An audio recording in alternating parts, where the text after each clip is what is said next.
আরে হ্যাঁ, জানি। অনেকদিন ধরে ভিডিও দিতে পারছি না। কারণ শরীরটা খুবই খারাপ ছিল কিছুদিন এই ওয়েদারের জন্য। আর তারপর তো কিছু ব্যস্ততা ছিল। তো যাই হোক, কালকে ছিল আমার একটা অ্যাসাইনমেন্ট, তো সেটাই করতে গেছিলাম। তো দেখো, আমি স্ন্যাপচ্যাটে একটু ভিডিও বানাচ্ছি বলে মুখটা এত ফেয়ার লাগছে, নাহলে কিন্তু না। আর আমি এরকম ফোনটা মেট্রো স্টেশনে বসিয়ে আমি কিন্তু ভিডিও করছিলাম, মেট্রো আসছিল বলে। আমার কতটা সাহস দেখো।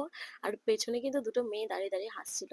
কে কি বললো, কে কি হাসলো আমার উপর, আমার সত্যি এখন একদম যায় আসে না। উল্টা আমার উপর যে হাসে, আমার তার উপর খুব হাসি পায় মনে মনে, বেচারা। দেখে এত মানে জেলাস ফিল করছে আজকাল মানুষ, কি বলবো। যাই হোক, তারপরে এই আরবান ইয়োগের মেক মি বোল্ড এর হেয়ার কালারটা অনেক দিন ধরে কেনার ইচ্ছে ছিল, বাড়ি এসে দেখলাম পার্সেলটা চলে এসেছে। আর এটা আমি নিয়েছি ওয়েবসাইট থেকে, অ্যামাজন বা মিন্ত্রা থেকে নিয়ে নিই। তো যাই হোক, দেখো এটা বা সাইডে করলে তখন বা সাইডে রোটেট হবে, ডান সাইডে করলে ডান সাইডে রোটেট হবে। আমার কিন্তু খুবই ভালো লেগেছে এইটা।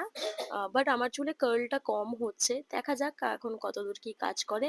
এমনি ভিডিওতে তো খুবই ভালো ভালো রিভিউ দেখেছি। তো সেই জন্যই আমার 1 বছর ধরে উইশ লিস্ট ছিল, ফাইনালি আমি এটা কিনেছি। তারপর বাড়ি এসে বানিয়েছিলাম একটু মোমো, স্যুপ অ্যান্ড সস, তিনটেই কিন্তু বানিয়েছিলাম আমি। আর মা হেল্প করেছিল লেচিগুলো কাটতে, এই মোমোর আমি লেচি কাটতে পারি না। আর স্যুপ, সস, মোমো তিনটেই দারুণ খেতে হয়েছিল। তো অনেকদিন পরে এই ব্লগটা দেখতে তোমাদের কেমন লাগলো জানি।